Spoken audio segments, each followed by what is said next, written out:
I'd like to begin, and I'll be generally speaking following the handout that's before you, but to begin by simply naming how impossible it is to plan a conference on worship. And especially in North America today, because of the vastly different philosophies that congregations bring to worship and the different ideas about what worship leadership is and the different styles of worship practice. And one of the things we're always grateful for is that people who come are always willing to sing music that they might not otherwise like. In fact, that's one of the new things we're thinking about advertising this conference in future years. The Calvin Symposium on Worship, where you're guaranteed not to like some of the music. That's right. Hopefully it's a place where people from different kinds of congregations and backgrounds and cultures and generations can be together for reflection on worship. But some of the issues are deeper than just questions of musical style and what instruments are used. They go down to much more profound theological questions about what worship is. And one of the things we've been working at quite a bit here at the Worship Institute is trying to find some language, some metaphor, some image that would help us talk better together across worship styles, generations, cultures, to try to get some common image grounded in Scripture and tradition, but that also can speak well to audiences in contemporary culture in many settings. And so actually this session represents a kind of progress report on an ongoing initiative that is involving about 75 other people and about a dozen or 15 congregations who are part of a small grants program. And we've called this initiative our Vertical Habits Initiative, and we're learning along the way from each other. There are congregations in this group that are urban, some rural, some suburban.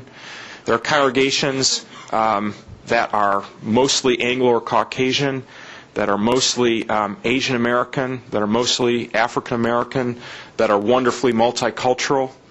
There are congregations that are brand new church planting ministries that have come out of Willow Creek shaped church planting ministries that are especially seeker-driven and seeker-sensitive, and there are some established congregations that have been around for many, many years. And so it's a grand experiment in trying to figure out, could we have a conversation about growing and deepening worship that is happening together, where this learning is being shared among this diverse group of congregations. And the image that comes to unify this image, I have to tell you, actually came from the wisdom of dealing with, in this case, 2-year-olds.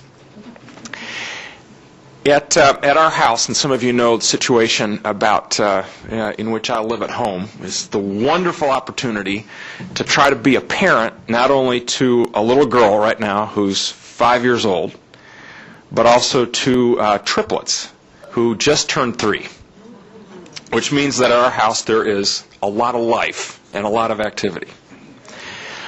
But in about a year ago, in the middle of being really stymied by the lack of conversation about worship across worship styles, there was a particular moment of frustration in parenting in our house, because it seemed that no matter what we did, that these 2-year-olds at the time who were learning to speak, all right? Not only learning how to talk, but learning what to say. That's the trick, the real challenge, right? Would simply not practice polite speech. It just didn't come. And it turns out that I'm convinced that the 4 hardest words to say in the entire English language, and I'm positive that there's a good Japanese translation for these, are the words thank you, and please, and you're welcome, and excuse me. And there was a time, here about 6 or 8 months ago when parenting at our house became mostly a matter of language coaching, where we would set down the bowl of Cheerios in front of each child in the morning And then you say, okay, say thank you to Daddy for the Cheerios. Because, of course, they won't come up with that by themselves. Right? This has to be taught. So it turns out you have to say, please say thank you to Daddy or thank you to Mommy, like maybe roughly 210 times. Is about how. And then it was totally out of the blue, but about the 211th time, put the bowl of Cheerios down in front of one of our children, and utterly spontaneously they replied, "Thank you." And I thought the kingdom had come. I mean, it was this amazing moment of discovery. It was great. It didn't happen again for about a month or so. I mean, and so we had to go back to being language coaches. Well, these polite words, please, excuse me, thank you, you're welcome, are the kind of habits that sustain relationships. Right? They're the habits that sustain excellent relationships. You can't have a good friendship, you can't have a good marriage, and you can't really even have a healthy parent-child relationship without them. But they have to be formed over time. And that parenting moment of language formation reminded me of what happens in a Billy Graham crusade. And in fact, in talking with a number of people who spend their lives as church planners and evangelists, it's a common experience. Whether or not it's in a big revival crusade, or whether it's simply one-on-one over a latte at a Starbucks. At the end of a crusade, people come forward with Billy Graham singing "Just As I Am." People are invited to come forward, and at some point, those who come forward meet with a person, and usually it's for a prayer. But the whole idea behind the setup is that a significant number of the people who come forward have no idea what to say. And of course, a significant part, so many of you right in this room, who do significant outreach ministry with people with no church background whatsoever. Such a key part of the work is not only communicating Christian ideas, but is actually giving a language in which to express Christian faith. And so the first prayer that we give people to say who are becoming Christians might be very, very simple. Jesus, come into my heart.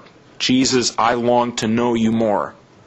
Jesus, I'm messed up and I can't save myself. I need help. But all that language has to be learned. And so actually the metaphor or image that I want to unpack with you, and that is behind the work of this whole multi-church program this year, is really based on that simple image. That Christian health, that health in our relationship with God, entirely depends on having healthy language habits, at learning how to say in the middle of daily life as well as in public worship, thank you.